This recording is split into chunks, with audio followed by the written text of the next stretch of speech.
Today, the big reveal is the back cover of Power Pop Heroes Volume 2, and you can scroll on down below and check out the gorgeous collage of all the artists that have been interviewed and appear in the upcoming volume of Power Pop Heroes.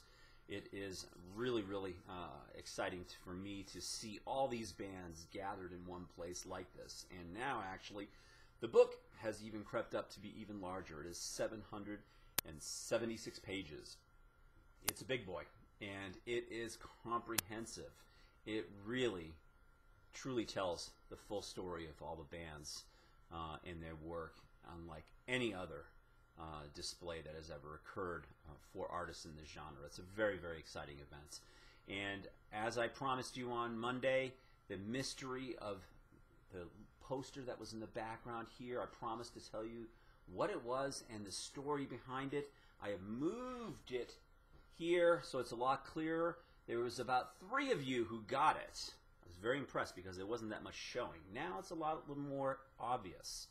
That is the cover of the Cheap Trick box set that came out, I think it was 1997, but Sex America and Cheap Trick.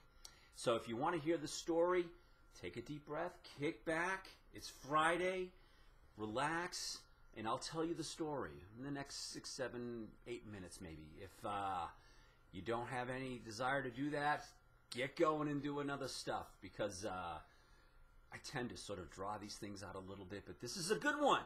I promise you, it's very cool, and let's go. So, let's go back to 1994, Aspen, Colorado. The first powder day of that year, and my wife and I were living up in Aspen, actually, Woody Creek, to be specific. Hunter S. Thompson, if you know who he is, was our neighbor directly across the street. I have all kinds of Hunter stories, but that's for another time. But it was very interesting, let us say. So the first snow has fallen, and I'm going up the lift all alone, and it's absolutely stunning. It's gorgeous. And I decide, you know, screw it. I'm going to start my own label. And I realized there was lots of punk labels. I've always been a punk fan. You know, I was weaned on Iggy and MC5, Dolls, and so I was really into that whole explosion in '76 on. Way into obscure early 70s kind of style, hard rock, prog rock, other things. But I'm like, you know, I got to do power pop. I've been trading tapes and connecting with people online in the early 90s. I was friends with David Bash and John Borak, and we were trading tapes and talking on America Online from like around 1990, 91 on, exchanging emails.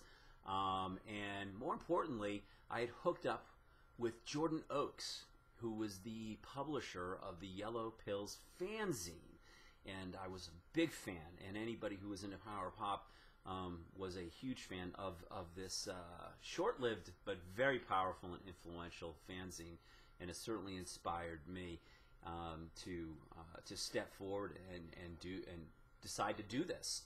So start the label up. It starts to find some traction pretty quickly. I'm doing the label full-time in under a year. I started it as a hobby and had no business plan or anything like that. I'm like, I'm just going to do this. And in less than a year, I'm doing it full-time, and things are starting to go well, getting some traction with different projects here. And I get an email from a guy named Jimmy Johnson, and he is the producer in Rockford at that time of Cheap Trick, and where they do all their demos in the local studio there. And he says, hey, I've been talking to Rick about you and what you're doing, and he was really interested, and he's really kind of enthused and would like to meet you. Is it possible for you to fly out to Rockford and spend the weekend with us, and let's talk about it and see if there's something that we might be able to do together? And I hang up the phone and I go, yeah, I'm totally doing that. Book the plane. I'm out there in a couple weeks, and spending the week in Rockford, Illinois, and hanging with Rick Nielsen. We spent the whole day on Saturday together, went to his house, met his family and some of his kids. Walked in, as I remember, in the entryway to his house, he had an original Marc Chagall painting, and I'm a big fan of Chagall. And my wife and I got married in a little church in Pontico Hills New York that Chagall had been commissioned by the Rockefellers to do all the windows as well. So we were exchanging Chagall stories, and amongst many things. And so we spend the afternoon together, and we go out to lunch. Not lunch. We had lunch, but then we had dinner at a great Japanese restaurant, having sushi, and everybody's coming up, and we're just totally having a great time, and we're just getting lit. You know, we're drinking Heinekens and probably mixtures of foo drinks, and it's getting kind of ugly. So we decided that we should go to the studio and have and hang out there. So we head on over to the studio, and we're just having a great time. Bunny meets us there. He's hanging out in the background, going, probably, who is this guy from Colorado anyway? But he was very, very nice, very sweet.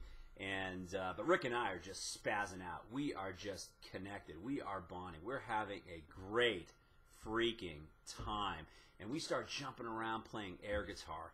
And by the way, I'm one of the world's best air guitarists, man. I can't play a single solitary chord to save my life. But when it comes to wailing in the air, it's hard to top me. So throwdown challenge out there. So anyway, we were back to back at one point, playing air guitar, just cranking music. And the hour goes into another hour, and it's about 2 o'clock now in the morning.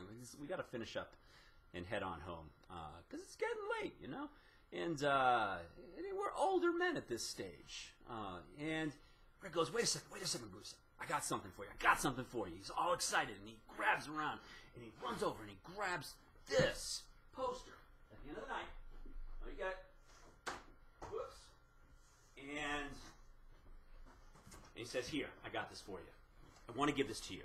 So he grabs a felt tip pen, and he writes on it. Let's see if we can get this onto the camera and get it properly on there. So he writes, Bruce, the #1 best new musical friend indeed.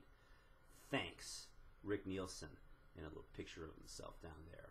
And what this was a print run, test run, for the box set that had not come out yet at this time, if I recall correctly. This might have been 1996. And so, wow, I mean, how cool is that? And I was just tickled pink, and I just wanted to do this project no matter what with this band. I didn't care how much it cost, what I had to do. I didn't need to make money. I just wanted to have Not Lame Recordings' name connected to Cheap Trick, one of my favorite all-time bands. It didn't matter at all.